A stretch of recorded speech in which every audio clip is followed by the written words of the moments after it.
United സ്റ്റേറ്റ്സിൽ Robert F Kennedy പുതിയ food pyramid കൊണ്ടുവന്നു.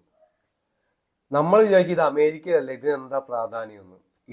ഇതിന് നല്ല പ്രാധാന്യമുണ്ട്. സത്യത്തിൽ ലോകമെമ്പാടും നല്ല പ്രാധാന്യമുണ്ട്. കാരണം അമേരിക്കൻ ഫുഡ് കമ്പനീസ് ആണ് ലോകത്തെ എല്ലായിടത്തും ഉള്ളത്. അവരാണ് ലോകത്തെ എല്ലാ ഡയറ്റും നിയന്ത്രിക്കുന്ന ആളുകൾ. ഇപ്പം നമുക്ക് ഇന്ത്യയിൽ തോന്നിയ പോലെ നമുക്ക് ജീവിക്കാൻ പറ്റില്ല. ഞാൻ ഒരു എക്സാമ്പിൾ പറയാം. നമ്മൾ എന്തുകൊണ്ടാണ് നമ്മൾ കോക്കനട്ട് ഓയിലിൽ നിന്ന് കുറേ നാൾ മാറി ഇവിടെ എങ്ങനെ വെജിറ്റബിൾ ഓയിൽ വന്നത്? ഇത് 1970s അമേരിക്ക ഇംപ്ലിമെന്റ് ചെയ്തതാണ്. അമേരിക്ക കൊണ്ടുവന്ന പോളിസിയാണ് 1970s വെജിറ്റബിൾ ഓയിൽ ഹെൽത്തിയാണ്. പക്ഷെ ഇപ്പം അത് മൊത്തത്തിൽ മാറി. പക്ഷെ നമ്മളിപ്പോഴും അവരുടെ ഇത് ഫോളോ ചെയ്യുവാണ്. ഇനി അവർ മാറ്റുമ്പോൾ നമ്മൾ മാറ്റും. അതുകൊണ്ടാണ് ഞാൻ പറയുന്നത് അവരുടെ ഫുഡ് പിരമിഡിന് ഈ ലോകമെമ്പാടും ഗ്ലോബലി നല്ല വാല്യൂ ഉണ്ടെന്ന്. ഇനി നമുക്ക് എന്താണ് റോബർട്ട് എഫ് കെനഡി പറഞ്ഞത് അതിലേക്ക് പോകാം. റോബർട്ട് എഫ് കെനഡി പറയുന്നത് വെച്ചാൽ the most significant reset of federal nutrition policy in American history എന്നാണ്. അപ്പം ഇത് ഇന്നേ വരെ ആരും ചെയ്തിട്ടില്ല. ആ ഒരു രീതിയിലാണ് റോബർട്ട് എഫ് കെനഡി ഈ പുതിയ ഈ ഫുഡ് പിരമിഡ് ഡിസൈൻ ചെയ്തിരിക്കുന്നത്. ഇതിൽ പണ്ടത്തെക്കാളും കുറെ കാര്യം തല തിരിച്ചാണ് പുള്ളി ഇട്ടിരിക്കുന്നത്. സത്യത്തിൽ അത് അത്യാവശ്യം ലോജിക്കലുമാണ്. ഞാൻ പറഞ്ഞുതരാം. ഇതിൽ പറയുന്ന വെച്ചാൽ അൾട്രാ പ്രോസസ്ഡ് ഫുഡിനെ ഭയങ്കരമായിട്ട് എതിർത്തിട്ടുണ്ട്. ഈ പിരമിഡിൽ പറയുന്ന വെച്ചാൽ ഈ അൾട്രാ പ്രോസസ്ഡ് ഫുഡ് ഉണ്ടല്ലോ, അതിനെ ഭയങ്കരമായിട്ട് എതിർക്കുന്നുണ്ട് ഈ പുതിയ അഡ്മിനിസ്ട്രേഷൻ.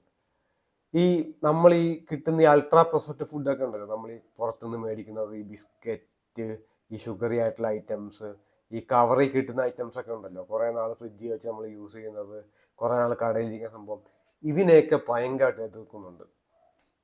പിന്നെ പ്രോട്ടീനെ, സാച്ചുറേറ്റഡ് ഫാറ്റിനെ നന്നായിട്ട് പ്രൊമോട്ട് ചെയ്യുന്നുണ്ട്. ഇത് ഒരു വലിയ സ്റ്റെപ്പ് തന്നെയാണ്. കുറേ നാൾ മുമ്പ് വരെ പ്രോട്ടീൻസിനെയൊക്കെ ഭയങ്കര ഡീമനൈസ് ഇട്ടിരിക്കുവായിരുന്നു, പ്രോട്ടീൻസിനെ, സാച്ചുറേറ്റഡ് ഫാറ്റിനെയൊക്കെ. എന്നിട്ട് ഈ പ്രോസസ്ഡ് ഫുഡിനെയും കുറേ ബ്രെഡിനെയൊക്കെ, കാർബിനെയൊക്കെയാണ് ഏറ്റവും കൂടുതൽ മേളിൽ കയറ്റി വെച്ചിരുന്നത് ഈ പഴയ അഡ്മിനിസ്ട്രേഷൻ മാത്രമല്ല, കഴിഞ്ഞ 46 വർഷമായിട്ട് ഇങ്ങനെ സംഭവിച്ചുകൊണ്ടിരുന്നത്. ഇപ്പോഴാണ് അത് മാറ്റിയത്. ഇത് കുറേ വർഷങ്ങളായിട്ട് കുറേ സയന്റിസ്റ്റും കുറേ ആളുകളും ഇവർക്കെതിരെ പറഞ്ഞിട്ട് ഇവർ കേൾക്കുന്നില്ല. ഈ പഴയ ഫുഡ് പിരമിഡ് എന്ന് വെച്ചാൽ ഇവർ ഏറ്റവും കൂടുതൽ ലാഭം ഉണ്ടാക്കാൻ നോക്കുന്നത് അമേരിക്കൻ ഫുഡ് കമ്പനീസിനും അവിടുത്തെ ഇൻഷുറൻസ് കമ്പനീസിനും അവിടുത്തെ ഹെൽത്ത് കെയർ സിസ്റ്റത്തിനും വേണ്ടിയിട്ടാണ്. ഒരാളെ ഈ ഫുഡ് കമ്പനീസ് വഴി രോഗിയാക്കുമ്പോൾ അത് കാരണം അവിടുത്തെ മെഡിക്കൽ സിസ്റ്റത്തിന് ലാഭം ഉണ്ടാകും. അത് കാരണം അവിടുത്തെ ഇൻഷുറൻസ് കമ്പനീസിനും ലാഭം ഉണ്ടാകും. ഇതാണ് വർഷങ്ങളായിട്ട് പോയിക്കൊണ്ടിരുന്നത്. പക്ഷെ ഒരു ബിഗ് സ്റ്റെപ്പാണ് ഇപ്പോൾ ചെയ്തുകൊണ്ടിരുന്നത്. അന്ന് തുടങ്ങിയ സാധനം ഇന്നും ആളുകൾ അനുഭവിക്കുന്നുണ്ട്. ഇന്നും ഡയബറ്റീസ് കൂടാൻ കാരണം അന്നത്തെ ആ ഒരു ഫുഡ് പിരമിഡ് സിസ്റ്റമാണ് എല്ലായിടത്തും ഇംപ്ലിമെന്റ് ചെയ്തത്. സ്കൂളിലും കോളേജിലും പിള്ളേരുടെ ഇടയിലും എല്ലായിടത്തും എല്ലാ ഓഫീസസിലും ഇംപ്ലിമെന്റ് ചെയ്ത ഈ സംഭവമാണ്. പിന്നെ പ്രൊമോട്ട് ചെയ്തതും അതാണ്. ഇതിലെ മെയിൻ മെസ്സേജ് വെച്ചാൽ ഈറ്റ് റിയൽ ഫുഡ് എന്നാണ്. റിയൽ ഫുഡ് എന്ന് വെച്ചാൽ നമ്മൾ വീട്ടിൽ ഉണ്ടാക്കി കഴിക്കുന്ന സാധാ ഭക്ഷണം, അതാണ്. അതിലുണ്ടാകുന്ന ചെറിയ ചേഞ്ചസ് ആണ് ഇവിടെ പറയുന്നത്. വർഷങ്ങൾക്ക് ശേഷം ആദ്യമായിട്ടാണ് ഇത്രയായിട്ട് പ്രോസസ്ഡ് ഫുഡിനെ ഭയങ്കരമായിട്ട് ലിമിറ്റ് ചെയ്യുന്നത്. ഈ പ്രോസസ്ഡ് ഫുഡ് ഉണ്ടാക്കുന്നത് മൊത്തം അമേരിക്കയിലെ ബിഗ് കമ്പനീസാണ്. അമേരിക്കയിലെ മാത്രമല്ല, ലോകത്തുള്ള പല രാജ്യത്തിലെ ബിഗ് കമ്പനീസാണ്. ഇവരെല്ലാം ഈ പ്രോസസ്ഡ് ഫുഡിനെ ഭയങ്കര ടേസ്റ്റായിട്ട് നമ്മളിത് ഹാബിറ്റാക്കി നമുക്കിത് ഇല്ലാണ്ട് പറ്റാണ്ടാവും. അങ്ങനെ വരുമ്പം ഇത് അവർക്ക് ഭയങ്കര ലാഭമാണ്. അതുപോലെ തന്നെ അതേ സിസ്റ്റം തന്നെ നമ്മുടെ ഇന്ത്യയും ഫോളോ ചെയ്യും. ഇവിടെയും അവർ പല അവരുടെ വലിയ വലിയ കമ്പനീസ് നിങ്ങൾക്കറിയാം, മെക്ഡോണൾഡ്സ്, കൊക്കക്കോള, ബർഗർ കിങ്, അങ്ങനെ പല കമ്പനീസ് ഇവിടെ ഉണ്ട്. അപ്പം ഇവിടെ അവരും ലാഭം ഉണ്ടാക്കും. ലാഭം ഉണ്ടാക്കുന്നതുകൊണ്ട് ഇവിടെയും അതുപോലെ കുറെ കഫേസ് പൊങ്ങും. അങ്ങനെ ഇതങ്ങ് പോകും. പക്ഷെ മൊത്തത്തിൽ ഇത് നോക്കുമ്പം അവിടെ ലാഭം ഉണ്ടാക്കുന്നത് മൊത്തത്തിൽ നോക്കിയാൽ ഹെൽത്ത് കെയർ സിസ്റ്റം, ഇൻഷുറൻസ് കമ്പനീസുമാണ്. ഫുഡ് കമ്പനീസും ഉണ്ടാക്കുന്നുണ്ട്. പുതിയ ഈ റൂളിൽ പറയുന്നത് വെച്ചാൽ avoid highly processed package prepared ready to eat or other foods that are salty and so sweet എന്നാണ് പറഞ്ഞിരിക്കുന്നത്. നമ്മൾ ഭയങ്കരമായിട്ട് മധുരവും ഭയങ്കരമായിട്ട് സോൾട്ടും ആയിട്ടുള്ള ഫുഡാണ് ഈ പ്രോസസ്ഡ് ഫുഡ് എല്ലാം. നമ്മൾ പുറത്തുനിന്ന് മേടിക്കുന്ന ഈ കവറി പാക്കറ്റിൽ നിന്ന് മേടിക്കുന്ന എല്ലാ ഫുഡും അതാണ്. ഇതെല്ലാം മാക്സിമം ഒഴിവാക്കാനാണ് പുതിയ അഡ്മിനിസ്ട്രേഷൻ പറയുന്നത്. ഇതിൽ ഇൻക്ലൂഡ് ആയിരിക്കുന്ന വെച്ചാൽ പാക്കേജ് സ്നാക്സ്, ഞാനിപ്പോൾ പറഞ്ഞ കാര്യം, പിന്നെ ഫ്രോസൺ മീൽസ് ഉണ്ട്, പിന്നെ ഫാസ്റ്റ് ഫുഡ് ഉണ്ട്. ഈ ഫാസ്റ്റ് ഫുഡ് റെസ്റ്റോറൻ്റാണ് നമ്മൾ പുറത്തിറങ്ങി എപ്പോഴും കാണുന്നത്. എല്ലായിടത്തും പോയ സമയത്ത് മൊത്തം ഫാസ്റ്റ് ഫുഡ് എന്ന് എഴുതി വയ്ക്കും. ഇതിപ്പോൾ ആളുകൾക്ക് വിവരം വെച്ചപ്പോഴാണ് ആളുകൾ ഈ ഫാസ്റ്റ് ഫുഡിനെ എതിർക്കാൻ തുടങ്ങിയപ്പോൾ തൊട്ടാണ് ഇവർ ഫാസ്റ്റ് ഫുഡ് എന്ന് മാറ്റി പല കഫേയുടെ പേരിട്ടിട്ട് അവിടെ ഇത് തന്നെയാണ് കൊടുക്കുന്നത്. വലിയ വ്യത്യാസമില്ല. നിങ്ങൾ ഈ കാണുന്ന പുതിയ പൊങ്ങി വരുന്ന എല്ലാ ഈ പല കളറിൽ വെച്ചിട്ട് ചെയ്യുന്ന കഫേസ് എല്ലാം ചെയ്യുന്ന ഈ ഫാസ്റ്റ് ഫുഡ് തന്നെയാണ്. ഫാസ്റ്റ് ഫുഡ് എന്ന് അവർ എഴുതുന്നില്ലെന്നേ ഉള്ളൂ, ബാക്കിയെല്ലാം സെയിം തന്നെയാണ്. പിന്നെ സ്വീറ്റ് ആൻഡ് ബിവറേജസ്, നമ്മൾ ഈ കുടിക്കുന്ന കൊക്കക്കോള, മിറിൻഡ, സ്പ്രൈറ്റ്, പെപ്സി, ഇതെല്ലാം അതിൽ പെടും. ഇത്ര നാൾ വരെ അമേരിക്കയിലെ 70% ആളുകളും ഈ പ്രോസസ്ഡ് ഫുഡ് കഴിച്ചുകൊണ്ടിരുന്നത്. ഇന്ത്യയിൽ നോക്കിയാൽ ഇന്ത്യയിലും വലിയ വ്യത്യാസമൊന്നുമില്ല. ഇന്ത്യയിലും ഏകദേശം ഒരു 60-70% ആളുകളും ഈ പ്രോസസ്ഡ് ഫുഡ് തന്നെ ഡെയിലി കൺസ്യൂം ചെയ്യുന്നത്. നിങ്ങൾ പുറത്തിറങ്ങി നോക്കിയാൽ എന്തിനാ ഈ ആളുകൾ ഈ കടയൊക്കെ തുറന്നു വെച്ചുകൊണ്ടിരിക്കുന്നത്, ഇത്രയും കടകൾ ഈ പ്രോസസ്ഡ് ഫുഡിന് വേണ്ടിയിട്ട്? കാരണം അത്രയും വിറ്റ് പോകും. നിങ്ങളൊന്ന് റെയിൽവേ സ്റ്റേഷനിൽ പോയി നോക്കിയാൽ, റെയിൽവേ സ്റ്റേഷനിൽ പോയാൽ അവിടെ നമ്മൾ ഒരു കടയിൽ കയറുകയാണെങ്കിൽ അവിടെ ഈ പ്രോസസ്ഡ് ഫുഡുകൾ മാത്രമേ ഉള്ളൂ. ബിസിനസ്, ലിറ്റിൽ ഹാർട്സ്, പിന്നെ അങ്ങനെയുള്ള കുറേ ജ്യൂസുകൾ, ഈ പെപ്സി, മിറിൻഡ, അങ്ങനത്തെ സംഭവങ്ങൾ മാത്രമേ ഉള്ളൂ. ഈ പ്രോസസ്ഡ് ഫുഡുകൾ മാത്രമേ ഉള്ളൂ. പിന്നെ ഇതിൽ പറഞ്ഞതെന്ന് വെച്ചാൽ അവരുടെ സ്കൂളുകളിലൊക്കെ അവർക്ക് ഈ ഫുഡ് കൊടുക്കും പിള്ളേർക്ക്. അപ്പം അതിൽ പറഞ്ഞ ആഡഡ് ഷുഗർ ആഡ് ചെയ്യണമെന്നാണ് പറഞ്ഞിരിക്കുന്നത്. അപ്പം അതിൽ പറഞ്ഞ ആഡഡ് ഷുഗർ ആഡ് ചെയ്യണമെങ്കിൽ മാക്സിമം 10 ഗ്രാമേ ആഡ് ചെയ്യുള്ളൂ എന്നാണ് പറഞ്ഞിരിക്കുന്നത്. ഇത് അവിടെ റൂളായിട്ട് കൊണ്ടുവരുവാണ്. അപ്പം ഇനിയുള്ള പിള്ളേർക്ക് അവിടെ ഫുഡ് കഴിക്കുമ്പം ഇതുപോലെയൊന്നും ആയിരിക്കത്തില്ല. ഇത്ര മധുരം, ഇത്ര ആഡംബരത്തോടെ ഒന്നും കഴിക്കാൻ പറ്റത്തില്ല. ഇത്രയും ടേസ്റ്റ് നമുക്ക് കിട്ടത്തില്ല. പിന്നെ ആർട്ടിഫിഷ്യൽ ഫ്ലേവറും ഡൈസും ഇതൊന്നും ആഡ് ചെയ്യാൻ പാടില്ല. ഈ കൊണ്ടുവരുന്ന മാറ്റത്തിലൂടെ ഇവർ പറയാന്ന് വെച്ചാൽ നല്ലൊരു ജനറേഷന് ബിൽഡ് എടുക്കാൻ പറ്റുമെന്നാണ് പറയുന്നത്. അടുത്ത ഒരു 30-40 വർഷത്തിനുള്ളിൽ ഇന്ന് ഈ മീലൊക്കെ കൺസ്യൂം ചെയ്യുന്ന കുട്ടികൾ നല്ല ഹെൽത്തി ആയിട്ട് വളരും. അവർക്ക് രോഗങ്ങളെപ്പറ്റി ഒരു പേടിയും വേണ്ട. അവർ നല്ല ഹെൽത്തി ആയിരിക്കും എന്നാണ് പറയുന്നത്. അവർക്ക് ഒരു പ്രശ്നങ്ങളും കാണത്തില്ലെന്നാണ് പറയുന്നത്. ഡയബറ്റീസ് ഒക്കെ വരാനുള്ള ചാൻസ് നല്ല കുറയും.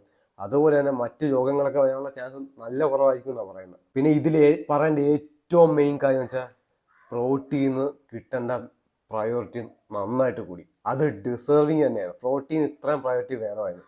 പ്രോട്ടീനെ ഡീമനൈസ് ചെയ്തൊരു കാലം ഉണ്ടായിരുന്നു. പ്രോട്ടീനെ ഡീമനൈസ് ചെയ്തുകൊണ്ടാണ് മീറ്റിനെയും ചിക്കനെയും എഗ്ഗിനെയൊക്കെ അവർ ഭയങ്കരമായിട്ട് എതിർത്തത്. ഒരു കാലത്ത് നിങ്ങൾ ഡോക്ടർമാർക്ക് ഹോസ്പിറ്റലിൽ ചെന്നാൽ പറയും, മുട്ട കഴിക്കല്, ചിക്കൻ കഴിക്കല്, മീറ്റ് കഴിക്കല്, ഇതൊക്കെയാണ് പറഞ്ഞുകൊണ്ടിരിക്കുന്നത്. ഇതെല്ലാം ഇനി മാറും. ഇതെല്ലാം ഇനി തിരിയും. അവർ പറയുന്നത് വെച്ചാൽ ആവറേജ് ഒരു 70 കിലോ ഉള്ള ഒരാൾക്ക് 84 മുതൽ 112 ഗ്രാം വരെ പ്രോട്ടീൻ ഒരു ദിവസം മിനിമം വേണമെന്നാണ് പറയുന്നത്. നമ്മൾ ഇപ്പോഴും കഴിക്കുന്നില്ല. ഇപ്പോഴും 30 ഗ്രാമാണ് ഇന്ത്യയിലെ ആവറേജ്. 30 ഗ്രാം പോലും ഇല്ല. അതിൻ്റെതായാണ് ഇന്ത്യയിലെ ആവറേജ് ഒരു പേഴ്സൻ്റെ. ഇന്ത്യയിലെ 70 കിലോ ഉള്ള ആളെന്ന് വെച്ചാൽ ആവറേജും താഴെയാണ്. ഇന്ത്യയിലെ ഒരാൾക്ക് ആവറേജ് ഒരു 80-82 കിലോയെങ്കിലും ഉണ്ട്. ഇവർ പറയാന്ന് വെച്ചാൽ പഴയ ഒരു പ്രോട്ടീൻ ഗൈഡൻസ് എന്ന് വെച്ചാൽ പണ്ട് പ്രോട്ടീൻ കിട്ടാനുള്ള ചാൻസ് കുറവായിരുന്നു, പക്ഷെ ഇപ്പം കൂടുതലാണ്. അതുകൊണ്ട് അന്ന് കാർബോഹൈഡ്രേറ്റ്സിനെ ഭയങ്കരമായിട്ട് ഡിപ്പെൻഡ് ചെയ്തു എന്നാണ് പറയുന്നത്. ഇന്ന് എല്ലാവർക്കും ഈ വെൽത്തും പൈസയൊക്കെ ഉള്ളത് കൊണ്ട് എല്ലാവർക്കും പ്രോട്ടീനൊക്കെ അഫോർഡ് ചെയ്യാം. അതുകൊണ്ടാണ് പ്രോട്ടീൻ്റെ ആ റിക്വയർമെൻറ്റ് നന്നായിട്ട് കൂട്ടിയത്. ഞാൻ കുറേ വീഡിയോസ് ഇതിനു മുമ്പും പറഞ്ഞിട്ടുണ്ട്. പ്രോട്ടീൻ എക്സ്പെൻസീവ് ആണ്, കാർബ് ചീപ്പാണ്. ചീപ്പ് സാധനം നമ്മുടെ ബോഡി ചെന്നാൽ നമ്മൾ ചീപ്പാവും. എക്സ്പെൻസീവ് സാധനം നമ്മുടെ ബോഡി ചെന്നാൽ നമ്മുടെ ബോഡി എക്സ്പെൻസീവ് ആവും. ഇവർ റിഫൈൻഡ് ആയിട്ടുള്ള കാർബോഹൈഡ്രേറ്റ്സിനെ മൊത്തത്തിൽ കളഞ്ഞ് ഹൈലി പ്രോസസ്ഡ് ആയിട്ടുള്ള റിഫൈൻഡ് ആയിട്ടുള്ള കാർബോഹൈഡ്രേറ്റ്സ് ഇനി ഇല്ല, അങ്ങനെ തന്നെ അവർ പറയുന്നത്. അവിടെ എവിടെയും കൊടുക്കാൻ പറ്റത്തില്ല അത്. പിന്നെ ഈ കുറേ ഷിഫ്റ്റ് വരുന്നു. ഈ വൈറ്റ് ബ്രെഡ് ഉണ്ടല്ലോ, സാധാരണ നമ്മുടെ white bread, pasta, cereals, white rice. ഇപ്പോൾ വൈറ്റ് റൈസ് മാറി ബ്രൗൺ റൈസ് ആക്കുമെന്നാണ് പറയുന്നത്. പിന്നെ വൈറ്റ് ബ്രെഡ് മാറ്റി വോൾ ഗ്രെയിൻ ബ്രെഡ് ആക്കുമെന്നാണ് പറയുന്നത്. പിന്നെ ഈ സീരിയൽസ് മാറ്റി സ്റ്റിൽ കട്ട് ഓട്സ് ആക്കുമെന്നാണ് പറയുന്നത്. ഞാനൊക്കെ ഈ സ്റ്റിൽ കട്ട് ഓട്സ് കുറേ 2018 മുതലേ കഴിച്ചു തുടങ്ങുന്നുണ്ട്. ഇപ്പോഴും സീരിയൽസ് ഒക്കെ കഴിക്കുന്ന ആളുകൾ ഇപ്പോഴും ഉണ്ട് ഇവിടെ. അപ്പം ഇതൊക്കെ ഭയങ്കര അൺഹെൽത്തി ആണ്. ഈ പാസ്ത, സീരിയൽസ്, പാസ്തയൊക്കെ എല്ലാ കഫേയിലും ഇപ്പോഴും വിൽക്കുന്നുണ്ട്. പാസ്തയ്ക്കൊക്കെ അടിപൊളി പാസ്തയ്ക്കൊക്കെ ഇപ്പോഴും കുറേ ഉണ്ട്. നമ്മളൊരു കഫേ കയറി ചെന്നാൽ അവിടെ 10 പേര് ഇപ്പോൾ ഉണ്ടെങ്കിൽ ഒരു 4 പേര് പാസ്തയായിരിക്കും കഴിച്ചുകൊണ്ടിരിക്കുന്നത്. കൂട്ടത്തിൽ ഒരു മിൽക്ക് ഷേക്കും കാണും, നല്ല ഷുഗറൊക്കെ ഇട്ട് കുടിക്കുന്ന. പിന്നെ ഈ സാച്ചുറേറ്റഡ് ഫാറ്റ് ഉണ്ടല്ലോ, അതിനെതിരെയുള്ള യുദ്ധം ഉണ്ടല്ലോ, അതങ്ങ് നിർത്തി. ഇനി സാച്ചുറേറ്റഡ് ഫാറ്റ് നമുക്ക് കഴിക്കാം, അങ്ങനെയാണ് പറയുന്നത്. പുതിയ പിരമിഡ് സിസ്റ്റം വെച്ചാൽ ഭയങ്കരമായിട്ട് ഒലിവ് ഓയിലിനെയും ബീഫിനെയും പിന്നെ അതുപോലെ തന്നെ ബട്ടറിനെയും പിന്നെ നമ്മുടെ ഡയറി ഐറ്റംസിനെ ഇതെല്ലാത്തിനും നന്നായിട്ട് പ്രൊമോട്ട് ചെയ്യുന്നുണ്ട്. ഇതിന് മുൻപത്തെ അഡ്മിനിസ്ട്രേഷൻ എന്ന് വെച്ചാൽ ഇവർ ഏറ്റവും കൂടുതൽ പ്രൊമോട്ട് ചെയ്തുകൊണ്ടിരുന്നത് വെജിറ്റബിൾ ഓയിൽസിനെയാണ്. വെജിറ്റബിൾ ഓയിൽസ് ഹെൽത്തിയാണെന്നാണ് പ്രൊമോട്ട് ചെയ്തുകൊണ്ടിരുന്നത്. അത് നമുക്ക് എല്ലാവർക്കും അറിയാം. ഇതൊക്കെ അമേരിക്കയുടെ ഒരു കളിയായിരുന്നു. ഇപ്പം ഇതെല്ലാം മാറി. ഇനി അവർക്ക് ഒന്നും ചെയ്യാൻ പറ്റത്തില്ല. അതുകൊണ്ടാണ് അവർ മാറ്റിയത്. നിങ്ങൾ ഈ കാണിച്ചിരിക്കുന്ന ഫുഡ് പിരമിഡ് തന്നെ ശ്രദ്ധിച്ചാൽ മതി. ഇതിൽ ഏറ്റവും കൂടുതൽ അവർ പ്രയോറിറ്റൈസ് ചെയ്യാൻ പറഞ്ഞിരിക്കുന്നത് പ്രോട്ടീൻ തന്നെയാണ്. പ്രോട്ടീനും ഡയറിക്കും ഹെൽത്തി ഫാറ്റ്സിനും ഫ്രൂട്ട്സിനും വെജിറ്റബിൾസിനൊക്കെ തന്നെയാണ് അവർ ഏറ്റവും കൂടുതൽ പ്രാധാന്യം കൊടുക്കുന്നത്. അതിൻ്റെ താഴെ വരുന്നുള്ളൂ നമ്മുടെ ഈ ബ്രെഡും കാര്യങ്ങളൊക്കെ. എന്ന് വെച്ചാൽ നമ്മളിവിടെ കഴിക്കുകയാണെങ്കിൽ നമ്മുടെ ചോറൊക്കെ രണ്ടാമതാണ്. നമ്മൾ ഏറ്റവും കൂടുതൽ കഴിക്കുന്നത് ചിക്കനും മുട്ടയും ബട്ടറും ഇല്ലെങ്കിൽ പനീറും ഇല്ലെങ്കിൽ പിന്നെ ഈ ബ്രൊക്കോളിയും അങ്ങനത്തെ പ്രോട്ടീൻ നമ്മൾ ഏറ്റവും കൂടുതൽ കഴിക്കുകയാണ്. പിന്നെ അതിനെ ഒന്ന് ഇത് ചെയ്യാൻ വേണ്ടി നമ്മൾ ഏറ്റവും കൂടുതൽ ഫ്രൂട്ട്സും വെജിറ്റബിൾസൊക്കെയാണ് നമ്മളൊരു ഒരു എനർജിക്ക് വേണ്ടി കഴിക്കേണ്ടത്. 1992 പിരമിഡിന്റെ എക്സാക്ട് ഓപ്പോസിറ്റ് ആയത്. 1992 പിരമിഡ് പറഞ്ഞാൽ നേരെ ഓപ്പോസിറ്റ് ആണ്. അവർ ഏറ്റവും കൂടുതൽ ഈ ബ്രെഡിനൊക്കെയാണ് പ്രാധാന്യം കൊടുത്തുകൊണ്ടിരുന്നത്. ഈ റെഡ് മീറ്റിനും എഗ്ഗിനും ചിക്കനൊക്കെ ഏറ്റവും താഴെ ഇട്ടുകൊണ്ടിരുന്നത്. ഇപ്പൊ അത് മൊത്തം മാറി. ഈ പഴയ പിരമിഡ് സിസ്റ്റം ഉണ്ടല്ലോ, അത് കാരണം സംഭവിച്ച കാര്യങ്ങൾ ഞാൻ ഈ പറഞ്ഞത്. 1960 13% ഒബീസിറ്റി റേറ്റ്, 2024 ആയപ്പോൾ 42% ഒബീസിറ്റി റേറ്റ്. ഡയബറ്റീസ് അന്ന് 1% ഉണ്ടായിരുന്നുള്ളൂ, ഇന്നത് 11%. അതുപോലെ തന്നെ മെറ്റബോളിക് ഡിസീസസ് അഡൽട്സിന്റെ ഇടയിൽ ഇപ്പോൾ 88% കൂടിയിരിക്കുന്നത്. ഇതിന് കാരണം ആ പഴയ പിരമിഡ് സിസ്റ്റമാണ്. എന്തിനാ ഈ പഴയ പിരമിഡ് സിസ്റ്റം ഉണ്ടാക്കിയത്?